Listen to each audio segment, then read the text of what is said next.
What's happening, Hardscapers, and welcome to Concrete Porch Overlays. We are going to transform this bland concrete porch to a unique paver porch with natural stone caps. Let's get started.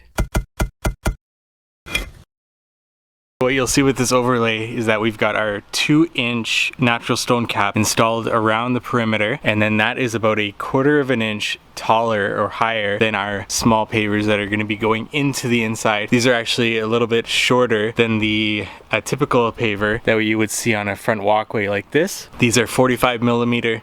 These are 60 millimeter. These are for a concrete overlay, and these are for patios and walkways, pedestrian traffic. So for this overlay, what we've done is we've put in some non-woven geotextile to allow for any water that's going to be going through and sloping away. What we're going to be doing is putting in some concrete sand into here to raise these to the height, the elevation of our natural stone coping around. It's also going to act as a drainage layer, so any water that gets into the system is going to go down and out. We've already confirmed that our concrete has a pitch away from the foundation, so no water is going to be draining towards the house. It's all going to be going away from the house, and these have been glued in place with lines perpendicular so that any water is going to actually exit from there as well.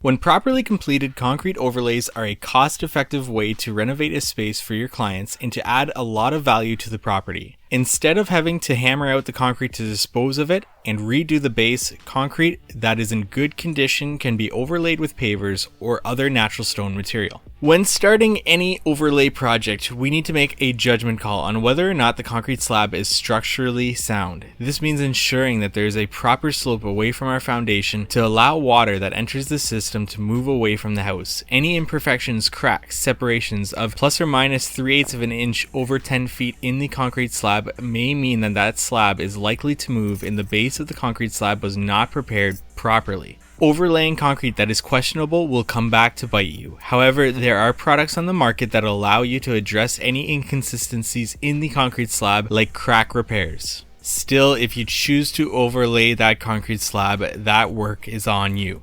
We like to ask our potential clients questions like how long the concrete has been there and whether they have had issues with it before we start to inspect it. On this porch, the previous owner had some mortar remaining from a structure that was built on top of it, so we quickly grinded that down and chiseled off the parging where we would be veneering some natural stone. Any other epoxy stains or grease along the outside portion where the pavers or caps will be glued to it should be grinded or cleaned to ensure proper adhesion. We like to use a 2-inch natural stone cap around the exterior of our overlays because we like the finish that it provides, especially in high traffic areas like steps where the surface can become worn down over time. The good thing about natural stone is that it is the same all the way through. It also provides us with a 1/4 inch difference in height between the pavers being laid in the field of this overlay, allowing us to line the area with a non-woven geotextile and a 1/4 inch of concrete sand. Having the same height cap as the pavers would cause us to have to use just a very light dusting of fine masonry sand in order to create separation between the pavers and the concrete slab.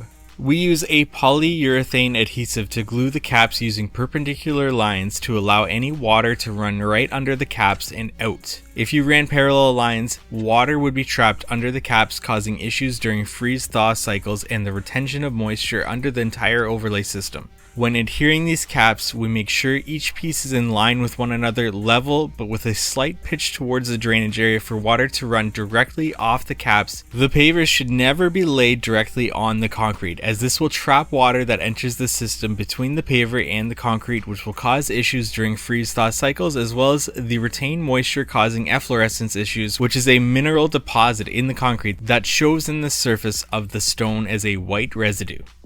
The non-woven geotextile will act as a bridge containing the sand in the overlay system while still allowing for the drainage of water, especially in concrete slabs that have control joints cut into it or any cracks that present themselves in the future. It should be overlapped 12 inches at the seams. In the case of this concrete porch overlay, the fabric wraps up the sides of the caps to prevent the washout of concrete sand. ICPI calls for holes to be drilled through the slab along these expansion joints to allow for the free flow of water through the system and into the base material and out to the drainage area. In the case of this front porch, where it is covered in polymeric sand suited for overlay applications, allowing just 1% of water to flow through it, not to mention that holes should never be drilled through a concrete front porch, we are not following this step. Weeping holes in the masonry around the house should be addressed as well. These should never be blocked by the paving stones or polymeric sand, and an expansion cord or other material should be laid between the pavers and the stones to allow for the airflow behind the masonry. Failure to do so will cause moisture problems for the homeowner in the future.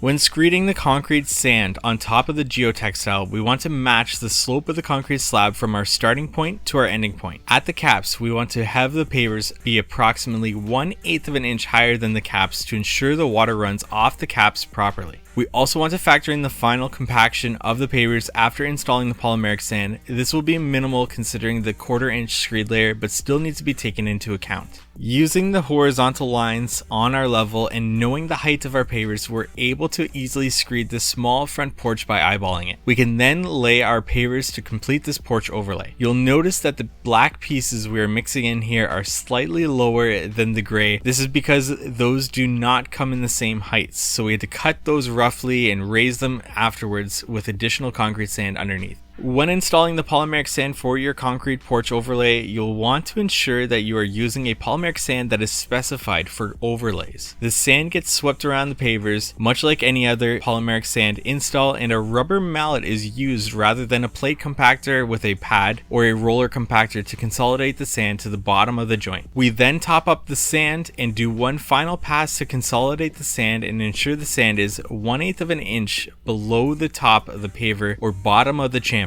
We can then activate the sand according to the manufacturer's specifications. You will find in concrete overlays where the stone is laid directly on top of the concrete with no separation, polymeric sand will fail to cure as it requires drainage below it as well. The sides of your porch can be veneered with some more natural stone and the concrete porch overlay is complete. If you have any questions, please leave a comment, like this video if you found it helpful, and subscribe to the channel for more hardscaping content.